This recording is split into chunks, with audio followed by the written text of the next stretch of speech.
Gracias, muchísimas gracias por seguir con nosotros en este su programa El Día. Tal cual adelantaba mi compañera Edith Febles, hoy tenemos el privilegio de recibir a la socióloga Rosario Espinal.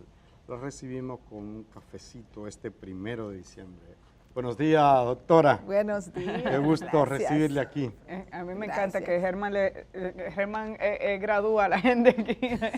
Sí, cómo no. Muy buenos días, Rosario, Buen día. bienvenida.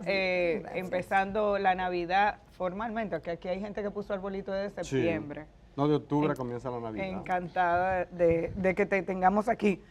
Bueno, muchos temas en el ámbito político y geopolítico que tratar sobre la República Dominicana, así que no vamos a perder tiempo, vamos a entrar de una vez con una noticia que nos sorprendía a todos la pasada semana, no solamente la visita del ministro de Defensa de los Estados Unidos o secretario de Guerra, como le llama esta administración, sino que al salir en la rueda de prensa con el presidente Luis Abinader se hablaba de la firma de un tratado, del cual conocemos pocos en términos de detalles, pero se daban pinceladas, ideas generales de en qué consistía ese acuerdo, que permitiría incluso que personal militar de los Estados Unidos utilice áreas del Aeropuerto Internacional Las Américas y la base aérea de San Isidro para ejecutar acciones desde República Dominicana. Y quisiéramos quizás tu opinión sobre este anuncio y sus implicaciones. Bueno, mira, vivimos en una época de lo que algunos llaman el neoimperialismo. Y todas estas cosas hay que ponerlas en ese contexto. Parecería una paradoja, porque lo que estamos viendo se parece un poquito a lo que vimos hace 125 años, 100 años. La historia nunca se repite exactamente, pero hay paralelismos. Entonces, ese acuerdo, es más bien un acuerdo, no un tratado, tengo entendido, es una expresión de lo que ahora es digamos, una política del gobierno de Trump de enviar un mensaje claro de que Estados Unidos controla esta región. O sea, ese es el mensaje. Si aquí es con unos aeropuertos, allí es con otra cosa, en otro país es con otra, en Honduras es vota por fulano, lo que sea. Pero es básicamente enviar el mensaje de que este es el patio trasero, como se decía antes, de los Estados Unidos. Y yo creo que ese es el mensaje principal de que esta área, esta región, pues está dentro de la esfera de influencia de Estados Unidos. Eso fue lo mismo que ocurrió a fines del siglo XIX, cuando las potencias rivales eran las europeas y Estados Unidos emergía como un poder imperial. Recuerden la guerra hispanoamericana, Estados Unidos tomó a Cuba y a Puerto Rico y a Filipinas, ya en otra región, y después vino a principios del siglo XX las ocupaciones, República Dominicana, Haití, Nicaragua, ya con Cuba, Puerto Rico, ocupados. Entonces, estamos como reviviendo un poco esa historia. Es problemática porque es un cambio. En inglés hay una expresión de que el poder se usa o con la zanahoria o con el garrote. Es una expresión en inglés. ¿Con el garrote? ¿Qué significa con la zanahoria? Con la zanahoria es más suave Poder blando. que con un garrote. O lo que en teoría de relaciones internacionales se conoce como el poder blando o suave y el poder fuerte. Entonces, estamos viviendo ahora ese juego. Ni tan blanditas son las zanahorias.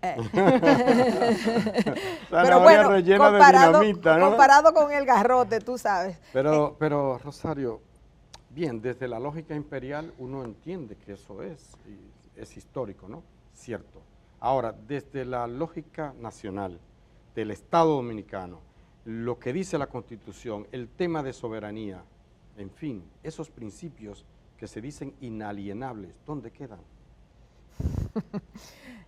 Mira, yo escucho tanto el tema de la soberanía, el nacionalismo, que aquí sobre todo se usa con respecto al tema haitiano. Básicamente. Y claro, con respecto a un país como Haití, es muy fácil usarlo. porque la República Dominicana tiene más poder económico, más poder militar que lo que tiene Haití. En el caso de Estados Unidos, estos son países realmente donde o tú sigues las directrices de Estados Unidos o tú tienes que optar por las directrices de otra potencia mundial. O sea, estos son, mira, hay periodos donde se da la sensación de soberanía, pero la soberanía no es absoluta para ningún país, ni siquiera para una potencia, mucho menos para países pequeños como este. Pero una cosa es estar interrelacionado y otra cosa es estar subordinado. A la gente no le gusta escuchar lo que yo estoy diciendo, porque a la gente le gusta vivir en la ficción. Es una ficción de la soberanía. Bueno, es una ficción en el siguiente sentido. Si tú vives un momento histórico donde lo que predomina es el uso del poder blanco por quien es tu potencia, bueno, pues tú tienes más margen de movimiento y de creerte que realmente tú tienes una soberanía. Si tú te enfrentas a un momento de crudeza de quien es tu poder imperial, entonces tus márgenes reales de soberanía se limitan y van a depender de lo que te quiera forzar la potencia de la cual tú dependes o de la potencia que te domina, y va a depender un poco, porque no es que no dependa para nada, va a depender un poco de las fuerzas internas. Entonces, todo esto hay que verlo en ese contexto. Podemos decir que eso es una violación a la soberanía de la República Dominicana. Hay un debate ahora que si eso debió pasar por el Congreso, pero pon tú que pase por el Congreso. ¿Qué va a hacer el Congreso? ¿Qué va a hacer el Congreso? Probablemente lo va a aprobar, porque el Congreso incluso está dominado por el mismo partido que gobierna, pero aún estuviese dominado por o tuviese una presencia mayor de los partidos de oposición, esos partidos de oposición también se plegarían, que si de esta manera o de la otra. ¿Perdón? Dicen que fueron consultados tanto el PLD como la Fuerza. No es probable. Mira, cuando se armó la reunión de los presidentes, que supuestamente era sobre el tema haitiano, desde ese momento yo he pensado que realmente no era solo sobre el tema haitiano, sino que ya se venía a venir todo esto y que el presidente, pues, la verdad buscaba apoyo tanto en el tema haitiano como en otros temas que ya venían en camino, porque ya era, cuando se hizo la reunión de los presidentes, ya era claro que estas cosas iban a ocurrir. Sin embargo, Rosario, en el año 2015 tenemos un precedente de una solicitud aparentemente similar, porque insisto que estamos especulando porque no hemos visto los detalles. El presidente Luis Abinader habla de un permiso temporal, pero no ha dicho ni por qué tiempo, ni cómo es la cosa. Se habla de fuentes que hablan de abril del 26, pero el documento, los papeles, que son los que nos gustan tanto a nosotros, ver y leer, los datos no los tenemos a mano. El aviso fue muy general. Pero ya existe en el país un precedente del año 2015 de una solicitud más o menos parecida, en la que el presidente Danilo Medina, entonces presidente de la República, decidió someterse a lo que establece la Constitución dominicana, que es el principio del control de constitucionalidad, que establece que todos los tratados internacionales que firme la República Dominicana tienen que pasar por ese filtro. Si bien es cierto que el presidente Abinader habló de tratados que se firmaron antes, que es como una extensión de algo que ocurrió en el 95 y en el 2003, la realidad es que ahora tenemos un tribunal constitucional. ¿Pudo haber sido esta una salida? ¿Qué tanto margen en medio de esa, no sé si decir subordinación, pero ese poder que tiene Estados Unidos sobre la República Dominicana, qué tanto margen pasar por esos filtros podría tener el gobierno dominicano y hasta dónde pudiéramos extender que las cosas no se vieran como la hemos visto? Bueno, mira, el gobierno, que no dice claramente lo que es porque quiere minimizar lo que realmente es. O sea, espera que mientras menos se sepa, menos oposición, menos ruido se hace. Eso es riesgoso. siempre en política y en cualquier cosa, porque si tú no aclaras, entonces alguien te va a establecer una narrativa X, la que sea. Entonces, yo pienso también que por responsabilidad pública, el gobierno dominicano, el presidente Abinader, debería hacer público qué es lo que hizo exactamente, en qué consiste ese acuerdo. Y una vez es público, entonces hay que ver si hubo violación a la Constitución, si tenía que pasar por el Congreso o si tenía que pasar por el Tribunal Constitucional primero, lo que fuera. Entonces, lo primero es que el gobierno, el presidente, que firmó lo que fuera que firmó o que acordó lo que fuera que acordó, debe hacer público eso. Y también tiene que someterse a lo que digan las leyes dominicanas, porque si no, esto iría de mal en peor. O sea, si el gobierno considera que lo que hizo está dentro de su margen de acción, ok, fuera, independientemente de que una persona esté de acuerdo o en desacuerdo con eso, pero si el presidente considera, y realmente fuera así, que está dentro de los márgenes de la ley que permite la ley dominicana, pues ya, hazlo público y ahí se determina.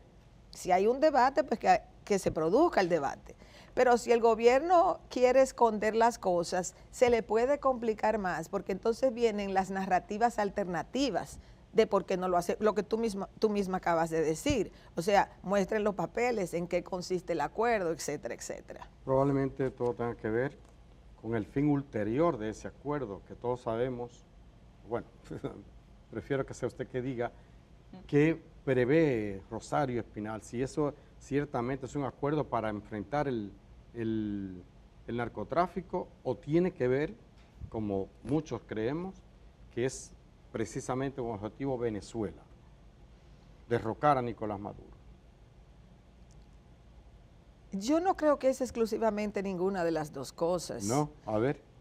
Yo pienso que, o sea, lo del narcotráfico es ahora el equivalente a lo que en otros momentos ha sido el terrorismo, por ejemplo, en el caso del Medio Oriente o de otros países de esa región, o lo que en otro momento es el comunismo. O sea, el narcotráfico se convierte en la razón dada, para decirlo de manera llana, en la excusa para tomar una serie de medidas que trascienden eso. Porque mira, el narcotráfico tú lo puedes reducir un poco, pero realmente si en el mundo se quisiera eliminar el narcotráfico, lo único que tú tienes que hacer es legalizar las drogas. La legalizas y ya se resuelve el problema. ¿Por qué? Porque la droga al final depende de que hayan personas que la consuman. O sea, si nadie consume droga, el negocio de la droga no existiera. Entonces, si tú tienes población adicta a la droga, tú puedes acabar X tipo de droga. Tú puedes acabarla, tú puedes perseguir la gente que te está traficando cocaína, por ejemplo, pero alguna otra droga van a inventar, sea artificial, y que cada día va a haber más posibilidad de inventar la artificial, que son mortales, aún peor que las que derivan de plantas y demás. Ahí está el fentanilo. Entonces, si tú tienes una población adicta, esa población adicta siempre va a generar un mercado para que haya alguna sustancia que le produzca lo que la población adicta busca que le produzca. Entonces tú puedes acabar con la cocaína, tú puedes acabar con el fentanilo, incluso si acabara, que no van a acabar, pero tú puedes acabar incluso con un tipo de droga y te van a sacar otra droga, porque a fin de cuentas es la población adicta. Ahora, ¿qué tú haces con la población adicta? Bueno, ahí hay una gran discusión. ¿Es recuperable? ¿Por qué la gente se hace adicta? ¿Cómo se sale de la adicción? ¿Con qué tipo de políticas públicas? ¿Y ¿Con si es qué matando, tipo de si es matando gente que viene en una lancha con varios paquetes? Si es que viene con Tú paquetes. no terminas el narcotráfico con eso, o sea, objetivamente, real. O sea, por eso es que yo digo, no, ese no es el motivo central, es el motivo dado, es la razón dada, porque realmente el narcotráfico como tal, mientras haya una población adicta a las drogas, no hay forma de tú acabarla, porque ni siquiera vas a saber qué hacer con la población adicta. ¿Qué tú vas a hacer con qué sé yo, tantos millones de personas que son adictas a la droga. Si no es con esta, es con otra. Alguien se va a inventar algo. Entonces el objetivo es Maduro. Pero, exacto, yo me quería ir como para terminar esa parte del ámbito internacional de este acuerdo, o la percepción que uno tiene, la posición de República Dominicana con relación al tema Venezuela, cómo se han ido desarrollando los hechos en el último año, sobre todo entre Venezuela, República Dominicana, Nicolás Maduro, Diosdado Cabello, presidente Abinader, el rol que está jugando República Dominicana en este contexto, ¿cómo usted lo analiza? Bueno, ya desde hace varios años la República Dominicana tomó una posición a favor, digamos, de la oposición venezolana, eso es claro. No es de ahora, no es reciente del último año. O sea, desde antes ha habido un antagonismo entre el gobierno de Venezuela y la República Dominicana. Yo no soy defensora del gobierno de Venezuela, o sea que no es que yo voy aquí a defender el gobierno por defenderlo. Yo creo que es un gobierno autoritario. Yo estoy en contra de todos los gobiernos autoritarios. O sea, yo creo que a pesar de todas las deficiencias que tiene la democracia liberal, por lo menos hasta el día de hoy en el mundo, eso es lo mejorcito que los seres humanos hemos creado. Porque la mayoría de los regímenes políticos que los seres humanos hemos creado son sumamente problemáticos, todo lo que conlleva mayor nivel de represión es problemático. La democracia liberal por lo menos tiene la opción de que si te cansaste de un gobierno, por lo menos eliges otro presidente, otro congreso, por lo menos te da la opción, aunque lo hagan mal los que llegan, y así vemos las frustraciones en muchos países, pero por lo menos tú tienes una pequeñita posibilidad de elegir algo. Yo no estoy a favor de ningún régimen autoritario, entonces no es que yo me voy a poner a defender ese gobierno. Ahora, la situación está en que hay que entender por qué surgen esos gobiernos. Maduro es indiscutiblemente un foco de Estados Unidos en este momento, bueno, no en este momento, hace rato, cuando Trump estaba en el poder la vez anterior, en su primer mandato, fue que él armó todo el andamiaje, digamos, de lo de Guaidó, que no funcionó. No. Y eso no iba a funcionar, desde el principio uno lo veía. O sea, tú no puedes crear un presidente paralelo sin poder, porque realmente quien domina el Estado venezolano, militares incluidos, y como eje central es el gobierno. O sea, un gobierno que comenzó con Chávez y que luego entonces se traspasó a Maduro, pero que ya Maduro es una figura que el engranaje abajo es complejo. Entonces, ¿cuál es el problema? Que salir de Maduro como figura, tú puedes ahora mismo forzar a que Maduro salga. Salió, se fue al exilio, se fue con 15 personas, 20, 25, 50, quienes fueran, más se van al exilio. Pero lo que viene después es complejísimo. Exacto, ahí vamos. Es complejísimo. Se resuelve el tema liquidando, por ejemplo, tipo Muammar Gaddafi en Libia o Bashar al-Assad en Siria, que sale a Rusia. Un magnicidio, una cosa. Un magnicidio o una salida forzosa de Maduro. ¿Se resuelve el problema de Venezuela? No, porque ahí vienen todas las luchas de poder entre los diferentes grupos, porque el chavismo ha generado una clase dominante nueva. O sea, ellos tienen 25 años en el poder y no es dando limosnas. O sea, realmente hay toda una clase política y empresarial nueva. Hay algunos viejos también, pero hay, digamos, hay una clase política y empresarial nueva. Y una estructura política. Claro, claro, pero no solamente política, es también empresarial. Esa es la gente que tiene el poder en Venezuela hoy. Entonces, esas no son 25 personas, ni 50 personas, esas son muchas personas que tienen poder. En los cambios de regímenes políticos, que siempre son difíciles, la ruta menos difícil, la menos, le voy a decir la menos difícil, pero es difícil también, es cuando tú logras hacer unas elecciones y que el poder que se imponía ceda. Por ejemplo, si cuando se hicieron las elecciones últimas en Venezuela... Lo obliguen a ceder, porque pretende ser la gente, ¿no? O sea, cuando porque se dieron, ceder... Bueno, ceder, cuando me refiero a cuando ya un gobierno está muy acorralado y se da cuenta que tiene que aflojar, y en un contexto de elecciones como las que hubo en Venezuela, las últimas, entonces en ese contexto tú logras hacer un cambio. Un poquito, vamos a decir, lo que ocurrió aquí en el 78. Sí.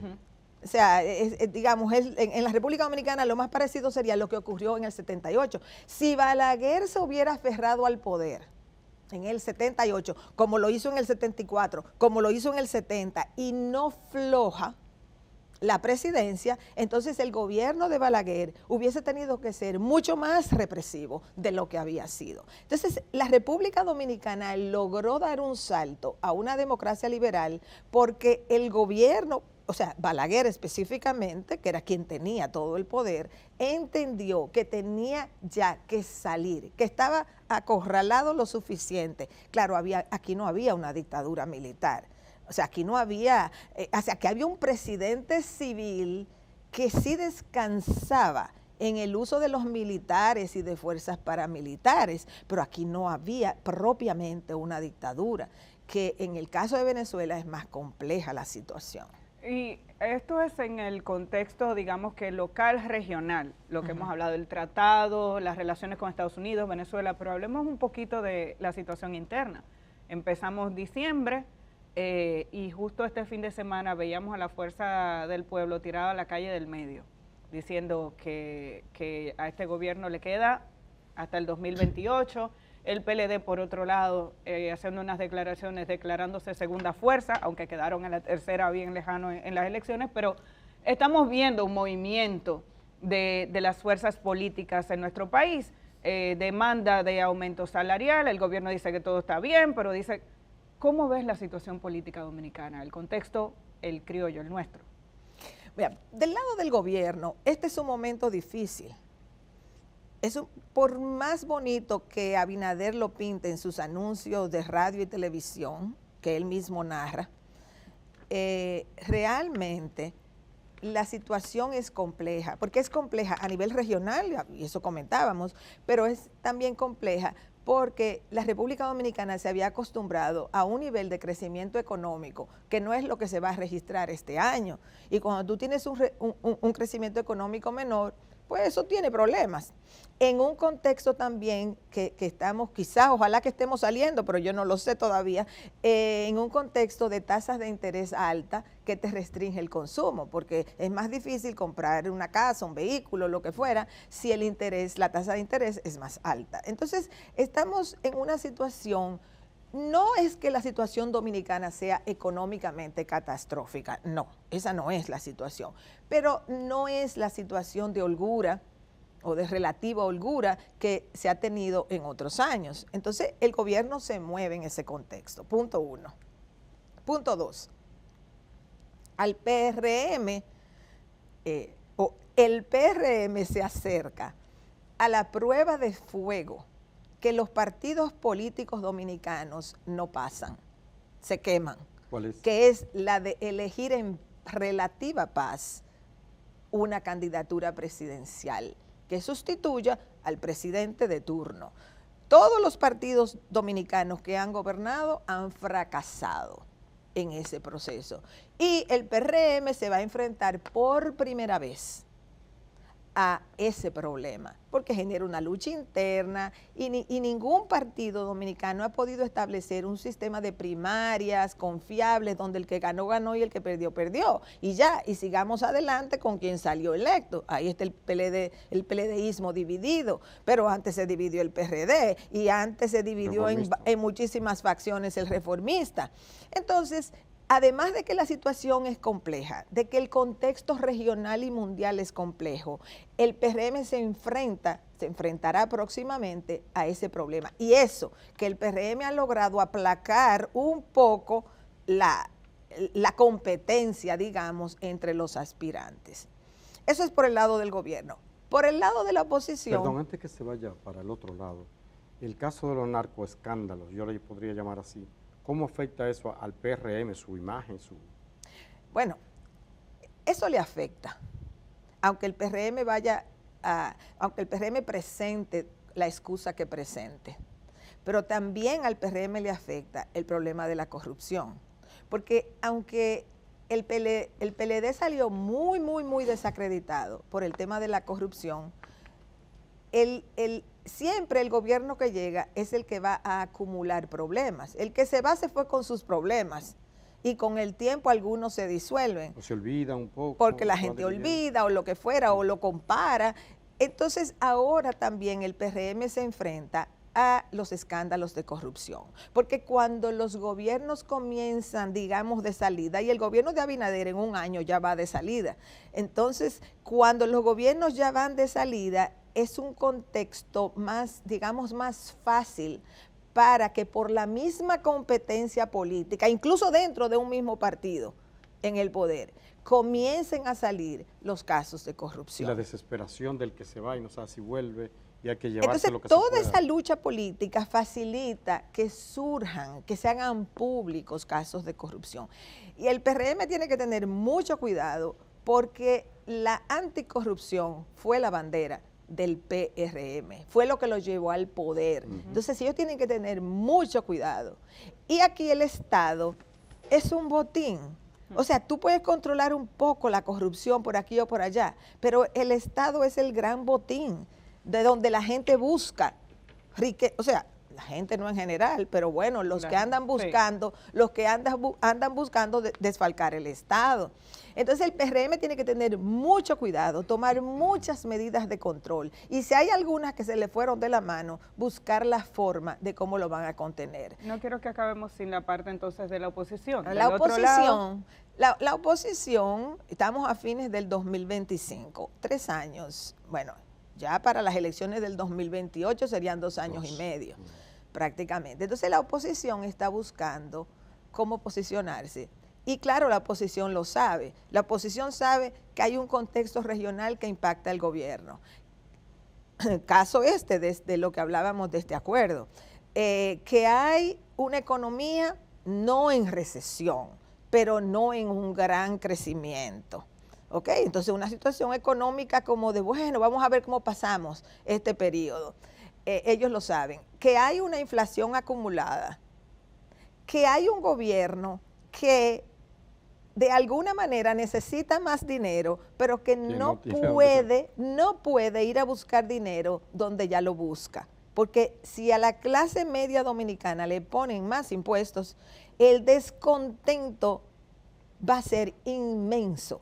Entonces el gobierno ahí tiene un tranque, por eso ellos viven hablando, reforma fiscal, bla, bla, bla, bla. Nada, no es verdad que el gobierno se va a someter a un colapso de su aprobación para hacer una reforma fiscal, para ponerle impuesto a la gente que paga impuestos. Porque, por ejemplo, ahí anda Edesur cortando... Ni siquiera integral esa reforma fiscal. Es que eso es una ficción. Reforma fiscal integral. Aquí no van a hacer reforma fiscal integral. Aquí van a ponerle impuesto a la gente cuando no le quede de otra al gobierno, cuando la presión de los acreedores sea demasiado grande y cuando el gobierno no tenga acceso al financiamiento público. Ahí es que van a hacer. No reforma integral, ahí van a poner impuestos. Eso es lo que va a hacer el gobierno dominicano. Quien sea gobierno, no importa. Cualquiera que sea, eso es lo que va a hacer.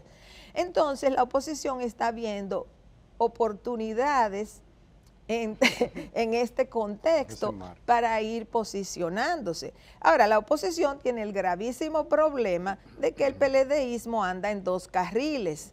Entonces esos son 2 carriles que tienen su misma base electoral y ellos se podrán quitar entre uno y el otro, pero el desafío que tienen ambos es cómo captan del gobierno y ellos están apostando a que dada la situación que hay, el gobierno, sea por razones económicas, sea porque el PRM entre en conflictos internos, por lo que fuera, la oposición, esa que va en 2 carriles, está esperando que ellos puedan entrar, porque al final en el PLDismo, una de las 2 facciones va a imponerse a la otra.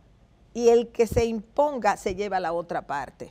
Eso es lo que va a ocurrir con el PLDismo. En la República Dominicana hay una tradición bipartidista fuerte. La gente vota para resolver en primera vuelta. Aquí hubo segunda vuelta en el 96 por una coyuntura muy especial. Que se pueda producir en el futuro, sí, pero no con el PLDismo. El PLDismo es la misma fuerza política que anda en dos carriles y eventualmente esos dos carriles se van a juntar porque uno de los dos lados sea el que tenga más saliva. Rosario Espinal, siempre es un gusto tenerte por aquí.